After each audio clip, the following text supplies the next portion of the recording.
Hello everyone. तो ये next video है आपका, जिसमें हम आपका मैकेनिक्स को लेकर के डिस्कशन करने वाले हैं। ठीक है, तो इसमें मैं आपको कुछ इंपॉर्टेंट क्वेश्चन भी बताने वाला हूँ। तो इसमें हम जो डिस्कस करेंगे कुछ इंपॉर्टेंट चीज़ें रहने वाली हैं। तो इसका आपको पार्ट सेकंड भी मिलेगा। वो किस लिए मिलेगा, क्या होगा उसमें, वो सारी चीज़ें आपको मैं लास्ट में बता दूंगा वीडियो के। ठीक है, तो सबसे पहले आपको ये पेपर दिख रहा होगा। तो ये आपका लास्ट ईयर का बैक एग्ज़ाम का पेपर है। ठीक है, और इसके नीचे आपका मेन एग्ज़ाम का पेपर है। दोनों पेपर आज मैं आपको समझाने वाला हूँ। ठीक है, तो पहले इंपॉर्टेंट क्वेश्चन डिस्कस करने से पहले ये भी तो समझना है कि क्वेश्चन आता कैसे है, क्या रहता है सिनेरियो, क्या क्वेश्चन रिपीट होते हैं।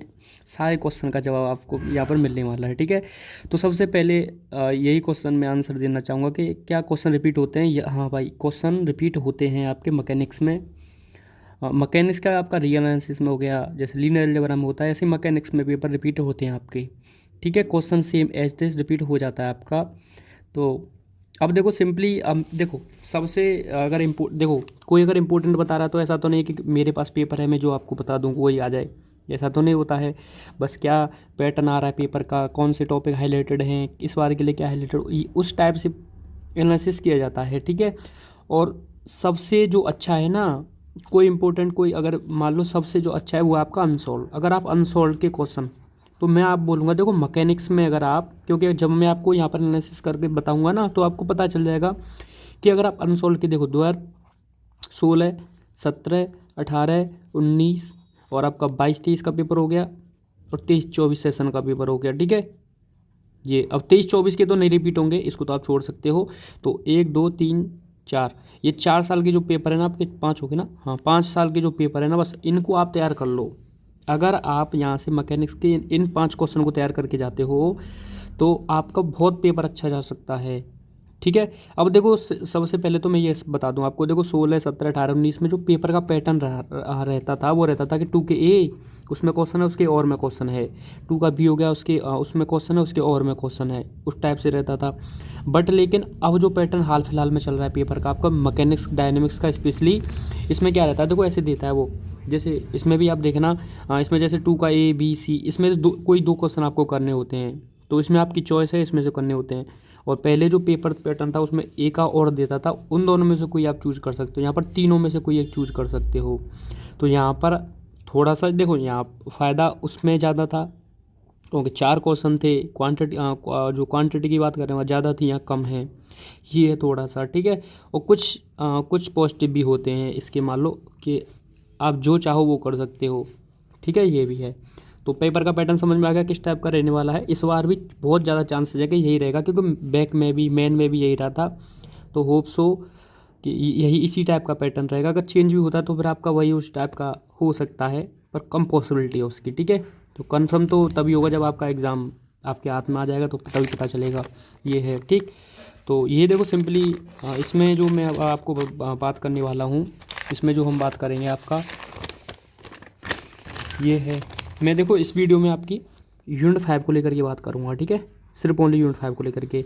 अब आप कहोगे यूनिट 1, 2, 3, 4, उसकी नेक्स्ट वीडियो आपको मिलेगी, उसमें आपको ये जो है ना, ये सारे टॉपिक आपको बता दिए जाएंगे कि कौन सा टॉपिक इंपॉर्टेंट है और कौन से क्वेश्चन इंपॉर्टेंट हैं।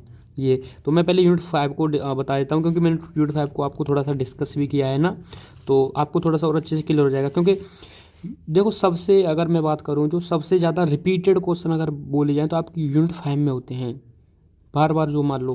क्योंकि अब देखो एक बार पेपर देखो अच्छे से, देखो ये आपका पेपर है 5 का, 5 यूनिट का क्वेश्चन है। तो देखो ये आपका वेलोसिटी से क्वेश्चन पूछा गया है। ठीक है, वेलोसिटी का इक्वेशन निकालने के लिए यही निकाला जाता है आपका, v square equal to H square, ये रिजल्ट आता है। तो ये यहाँ से क्वेश्चन पूछ लिया आपका। ठीक है, वेलोसिटी वाला। फिर देखो ये क्वेश्चन आया था आपका, ये 17 का 5वें का बी का सेकंड पार्ट है, जैसे और में रहता है ना वो सेकंड पार्ट, वो क्वेश्चन है आपका, ये 17 का रिपीट हुआ है। ये आपका 2018 का क्वेश्चन 5 का बी वाला है। ठीक है, तो ये 16 में आया था, ये 17 में आया था, ये 18 में आया था। ओके, ये मेन एग्जाम का पेपर है। अब देखो एक बार बैक का देख लो। हाँ अब देखो, अरे मैंने ये इसको लिखा नहीं। हाँ, तो ये आपका देखो बैक का पेपर अगर आप देखोगे तो एक मिनट में आंसर में आपको दिखाता हूँ। तो देखो इसमें देखो ये वाला क्वेश्चन आपका दिख रहा होगा ना लास्ट ईयर, ये मैंने तो सारा एनालिसिस कर लिया है कि मान लो किस टाइप से क्वेश्चन है, मैंने ये सारी चीज़ें ये। तो देखो ये आपका बैक में क्वेश्चन पूछा गया क्वेश्चन था, ये यहाँ से। ठीक है, ये किसका है, 19 में पूछा गया क्वेश्चन था, मतलब यहाँ पर बैक में पूछ लिया, वैसे 19 में पूछा गया क्वेश्चन था। और ये वाला क्वेश्चन आपका जो है ना, ये साइन इनवर्स वाला, ये आई थिंक 2016 में देखना आप, ठीक है, 16 या 15 में, ये 15 में शायद या 16 में, एक बार चेक करना, ठीक है। इन 2 साल में आपको देखने को मिल जाएगा ये क्वेश्चन। तो आपको ये दिख रहा होगा कि एवरी क्वेश्चन, अब देखो डिफरेंशियल इक्वेशन पूछ लिया आपके सेंट्रल ऑर्बिट का यहाँ से, तो ये तो पूछता ही है, ये तो मैंने आपको बार बार बोलता हूँ हर बार कि पिडल फॉर्म और differential equation of central orbit, और आपका ये वेलोसिटी का जो इक्वेशन है P square equal to A square, मैंने एग्जाम में जो पूछा था ना, ये 3 तो हाईलाइटेड रहते हैं। इन तीनों में से एक पूछने के मान लो 90% चांसेज होते हैं आपके, ठीक है। तो अब देखो सिंपली देखो, आपका ये यहाँ से इक्वेशन पूछ लिया इसका वेलोसिटी वाला, अब आपका differential equation of central orbit भी पूछ लिया, तो इस बार जो चांसेस बनते हैं वो आपके पिडल फॉर्म ऑफ सेंट्रल इक्वेशन बनता है, ठीक है। तो जो पिडल फॉर्म हम जो निकालते हैं आपके इक्वेशन की, तो उसको आप अच्छे से प्रिपेयर कर लेना। देखो टॉपिक मैंने लिख दिया है, तो differential equation of central orbit इसको ही पढ़ के जाना, ऐसा नहीं इसको छोड़ना भी नहीं है, हो सकता है ये रिपीट हो सकता है, ठीक है, क्योंकि इसको बैक में पूछा गया था, तो मेन एग्जाम में इस बार पूछा जा सकता है। अगर मेन में पूछा जाता तब मैं आपसे बिल्कुल बोल देता इसको मत पढ़ के जाइए, नहीं आएगा, पर लेकिन चांसेस हैं, ठीक है। तो ये 2 टॉपिक हाईलाइटेड एकदम टॉपिक हैं आपके, पिडल फॉर्म और सेंट्रल ऑर्बिट का। अब आपकी जो वेलोसिटी वाला इक्वेशन है, ये बहुत कम चांसेज हैं ये पूछा जाएगा, बहुत ही कम चांसेज हैं, ठीक है। ये हो गया। अब आप F point, F line, F saddle distance और एफ सैडल एंगल, इसकी डेफिनेशन को पढ़ लेना। क्वेश्चन मान लो ऐसे हो सकता है कि मैडम पिडल फॉर्म के साथ इस क्वेश्चन की डेफिनेशन आपसे पूछ सकता है, तो एक एक लाइन 2-2 लाइन की डेफिनेशन है, कर लेना ये। और यहाँ तक तो वैसे भी मैं आपको देखो अब जो करवा ही चुका था, ये चीज़ें तो मैं डिस्कस करवा चुका था, मैंने आपको कुछ क्वेश्चन करवाए थे। तो इस बार देखो एक चीज़ समझो, जो क्वेश्चन पूछे गए हैं ना, ये जो मान लो 18 का 5 का बी पूछ लिया या कुछ क्वेश्चन पूछ लिए, तो आपका ये यूनिट 5 में क्वेश्चन जो पूछा जाएगा वो आपके प्रीवियस ईयर से ही पूछा जाएगा, अनसॉल्व से ही क्वेश्चन पूछा जाएगा, ध्यान रखना, ठीक है। उससे आउट नहीं जाएगा आपका, क्योंकि इसमें आपका जो क्वेश्चन पूछा जाता है वो रिपीटेड ही रहता है, ठीक है। तो इसमें क्या करना है सिंपली आपको कि इस बार जो क्वेश्चन पूछा गया था आपकी, इससे क्वेश्चन नहीं पूछा गया था, जो हम फोर्स निकालते हैं ना, कर्व देता है फोर्स निकालना पड़ता है, उस टाइप का क्वेश्चन नहीं पूछा गया हमसे। तो इस पे जो क्वेश्चन मैंने आपको करवा दिए हैं उनको अच्छे से कर लेना एक बार, चांसेज है उस टाइप का क्वेश्चन पूछ सकता है वो इस बार आपसे, ठीक है। ये यहाँ से उस टाइप का क्वेश्चन फोर्स पूछ निकाला जा सकता है, मतलब डिफरेंशियल इक्वेशन सेंट्रल ऑर्बिट जो हम निकालते हैं ना, एक्सेलरेशन जो निकालते हैं, इक्वेशन और एक्सेलरेशन के लिए जो हैंड करते हैं एक्सेलरेशन, वहाँ से क्वेश्चन वो पूछ सकता है आपसे, ठीक है। ये अब देखो ये एनर्जी इक्वेशन आपका एक टॉपिक है, तो जो एनर्जी इक्वेशन वाला जो है ना, यहाँ से तो एक क्वेश्चन आता ही है आपका, ये तो इम्पोर्टेंट है ही, हर साल के लिए वैसे भी इम्पोर्टेंट है कि कहीं से क्वेश्चन भी ज़्यादातर आपको एनर्जी इक्वेशन पर ही मिलते हैं, तो ये वैसे भी टॉपिक हो जाता है आपका। तो अब देखो वैसे तो आपका मेन एग्जाम की बात करूँ तो एनर्जी इक्वेशन से सीधे सीधे 2 क्वेश्चन पूछे गए हैं आपके। तो देखो आपका इसमें क्या रहेगा कि मैकेनिक्स की सब यूनिट की बात कर रहा हूँ, ठीक है। मैकेनिक्स की सब यूनिट में जो पेपर का पैटर्न रहेगा वो आपका पता क्या रहेगा, एक आर्टिकल पूछेगा, अगर ये पैटर्न फॉलो हुआ, देखो सिंपली समझो, अगर मान लो ये 3 क्वेश्चन वाला पैटर्न फॉलो हुआ तो आपका एक आर्टिकल रहेगा मिनिमम। अब मान लो किसी में 2 पूछ सकता है, पर बहुत कम चांसेज हैं, एक आर्टिकल तो रहेगा आपका करने के लिए, ठीक है। 2 क्वेश्चन रहेंगे। अब ये इसका क्या चांसेस रहता है कि एक आर्टिकल 2 क्वेश्चन, मान लो किसी यूनिट में ही होता है, या दो आर्टिकल पूछ ले, या फिर ऐसा हो कि तीनों के तीनों क्वेश्चन पूछ ले, बहुत कम चांसेज में होता है। देखो यहाँ पर डेरिवेशन ड्राइव करवाने के लिए पूछ लिया, तो आप किसी भी यूनिट को देखोगे सब यूनिट के लिए रहता है ये, तो नेक्स्ट 4 यूनिट के लिए आपको मिल जाएगा वीडियो नेक्स्ट, ठीक है।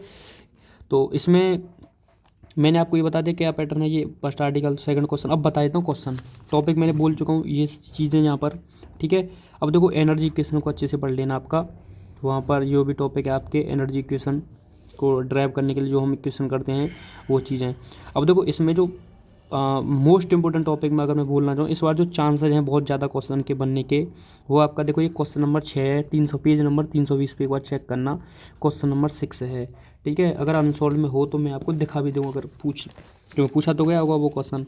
तो अब सिंपली देखो कुछ नहीं करना है, बस सिंपली आप अनसॉल्व निकालो, ठीक है। यूनिट 5 में 5वां क्वेश्चन होता है, 5 में के बी में जितने भी क्वेश्चन पूछे गए ना सारे क्वेश्चन कर डालो। देखो 16, 17, 18, 19 ये 4 साल, और 22-23 का अगर मिल जाए तो 22-23 का भी, तो 5 का बी ये क्वेश्चन कर डालो आप पूरे 5 का भी, जैसे मतलब देखो ये क्वेश्चन हो गया आपका, पूछा गया था बैग में, चांसेज है मैंने पूछ लाया, पर बहुत कम चांसेज भी हैं मान लो नहीं पूछा जाए, पर लेकिन फिर भी करना है ये। अब आपका देखो ये क्वेश्चन इंपॉर्टेंट है, इसको देखो ये मैं इंपॉर्टेंट नहीं बोलूँगा इसको, पर लेकिन इस क्वेश्चन को इंपॉर्टेंट बोलूँगा आपका, ठीक है। ये क्वेश्चन आपका, तो ये क्वेश्चन अच्छे से कर लेना है, ठीक है। अब देखो सिंपली देखो, हाँ 2018 का हो गया, क्योंकि रिपीट ही होना है क्वेश्चन, ये नहीं कि मान लो ये भी इंपॉर्टेंट में आप कैटेगरी में डाल देना r=a1 + 2 sin थीटा। तो देखो जो क्वेश्चन लिखे हैं ना मैंने, ये क्वेश्चन आपके अनसोल्ड ही हैं, 1-2 क्वेश्चन बाहर होगा जो अनसोल्ड से नहीं होगा। ये क्वेश्चन आपके अनसोल्ड, यहाँ जब आप देखोगे ना कि पेज नंबर ये मैंने लिख दिया, आप स्क्रीनशॉट ले लेना है इसका, ठीक है। तो ये 320 मोस्ट इंपॉर्टेंट।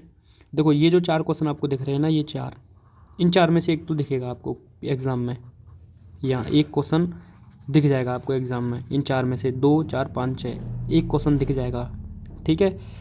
अब एक क्वेश्चन आपका अगर यहाँ से बनता है, आपको पेडल फॉर्म या सेंट्रोइड से बन गया, तो फिर एक यहाँ से हो जाएगा, एक वहाँ से हो जाएगा, तो हो जाएगा काम। फिर कहीं से भी पूछे कोई दिक्कत वाली बात नहीं, मान लो 329 से 328 पेज नंबर से ये क्वेश्चन पूछ सकता है। तो ये जो 5वां क्वेश्चन आपका बैक पेपर वाला, वो ये 328 पेज पर है, जो है ना 19 में, ये वाला क्वेश्चन, ये वाला ये। अब देखो मैंने इसका पेज लिख दिया, पेज नंबर 328 पर क्वेश्चन नंबर 2 है ये, अगर नोट्स को ढूंढने में आपको प्रॉब्लम ना रहे, ठीक है।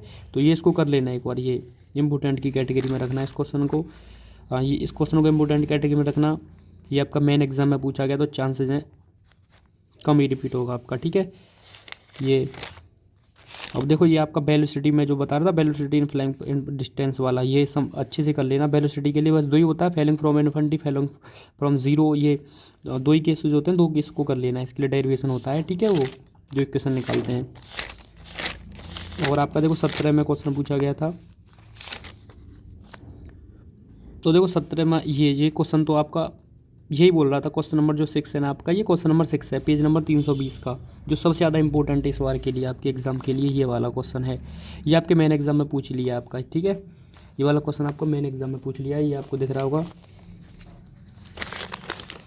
ये वाला √2 टाइम वाला 17 के 5 का भी, तो ये रिपीटेड है, चांसेस कम है इसके, ये पर इम्पोर्टेंट है, आप अच्छे से मार्क कर लेना इसको, ठीक है। क्योंकि देखो मैं ऐसा क्यों बोल रहा हूँ, क्योंकि आपने देखा होगा, अब तक अनसोल्व में देख रहे हो आप, जो क्वेश्चन आ चुका है वो फिर अगली बार रिपीट होता ही नहीं है, ठीक है। अब चांसेस इनके हैं जो पूछे नहीं गए हैं आपके क्वेश्चन, तो उन क्वेश्चन को आप अच्छे से कर लेना, ठीक है। अगर आपका मान लो ये वाला हो गया, तो 17 हो गया ना, और 16 में देखो एक बार, तो 16 में देखो ये 2 क्वेश्चन मैं आपसे बोलूँगा, ये वाला क्वेश्चन, एक पार्टी का प्रोडक्ट एंगल डिस्टेंस, ये वाला, और ये वाला, ये 2 अच्छे से कर लेना आप। तो ये क्वेश्चन है आपके 2 यहाँ से, ठीक है, और 16 से कर लेना आप यहाँ से। ये आपके बैक में पूछा गया, 2023 बैक में पूछा गया क्वेश्चन है, ये आपके मेन एग्जाम में पूछा गया क्वेश्चन है, ठीक है। तो ये इसको नहीं, पर लेकिन आपका जो बैक में पूछा गया उसको कर लेना, ये वाले को मेन में पूछा गया उसको स्किप कर देना, बैक में जो पूछा गया उसको कर लेना अच्छे से आप।